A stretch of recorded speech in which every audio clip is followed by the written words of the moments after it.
at it.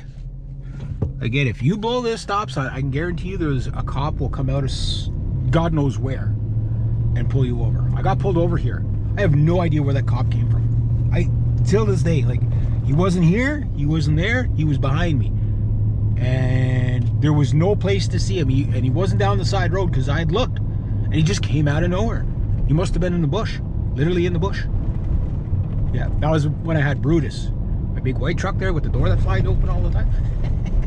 I had like bungee cords on the door right there holding it closed. The cop did everything he could to not look down at it. So he must have noticed it and just pretend, okay, he was looking to see if I had my paperwork because a lot of sketchy people live back here. There's a bit of riff raff back here. You guys remember a couple of, I guess it was last year or whatever, or maybe the year before or whatever, there was somebody tried to kill one of Trudeau's cousins who was back here. Guy lives back here. Probably a crackhead or something like that. Not everybody back here is bad, but it is a bit of bit lawless back here for sure. Yeah, like it's secluded enough that you get lost. But then you get people with like big houses like that too. You know, like there's people with money live beside people with no money, right?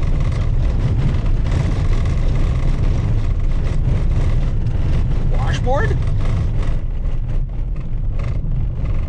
I love it when people come around that corner really fast and they hit that and the whole truck's just like it literally like starts bouncing off the road and they can't control it. It's because like it's like your wheels are, you know, basically bouncing off the ground, right? So you lose traction. It's so bad. And you watch people, they're like you know, like bouncing all over the road. I just go easy on this, like my truck's worn out enough as it is, like, you know, like don't need to make it any worse, you know. That's why I'm never in a rush anywhere. Like today is kind of like well, it's like 11 o'clock, so this is kind of like an afterthought kind of job. It's like, well, we might as well do something today, right? So rather make money than not make money. So because Sunday I have to sit on my butt all day anyway waiting for money. Hopefully the guy will show up. And that'll be a nice chunk, and then that nice chunk I can put on my trailer.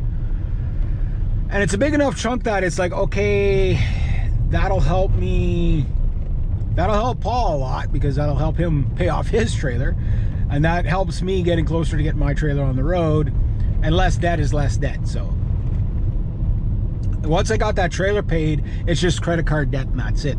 And that's coming down, which I can't wait till it comes down a lot more because there's another guitar in stock that I need to buy. I need to. I have to. It's not that I want to. It's I must, for humanity's sake, buy another guitars.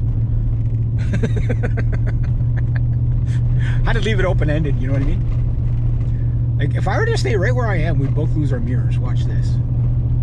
That's how you pass people on a crescent on a country road. Is you just gotta like ditch at the top of the, like here, especially if you meet another truck. It can be pretty, yeah. But it also hooks back a bit, so you could end up in the bush really easy. In the wintertime, it's like the snow, they plow not too bad here, but it can get pretty hair-raising when you meet another vehicle. Because you can't stop fast, you jam on the brakes and you'll slide into the center of the road or off the road. So you kind of just got to kind of like, you know, like clench your butt cheeks and hope you make it past the other guy. You know, maybe, you know, at best you just lose a mirror, you know what I mean? One thing I will say about this truck is Brutus had the flip-up mirrors, although one didn't work right because it was I forget what was wrong with it, but anyway, but the Thunder's mirrors are just a little too far in. Like with the other ones, they're out at least another 4 inches or so, and I find these mirrors are not quite long enough out. They're not out far enough, you know what I mean? Fine when you're driving, but when you're backing up and you got trailers and stuff, yeah, like this model of truck is like the base model SLT. So Brutus was actually a little higher trim, even though he was a more beat up truck. Both trucks knew Brutus would have been the more expensive truck, although this had the, you know, like the little thing added there. So anyway,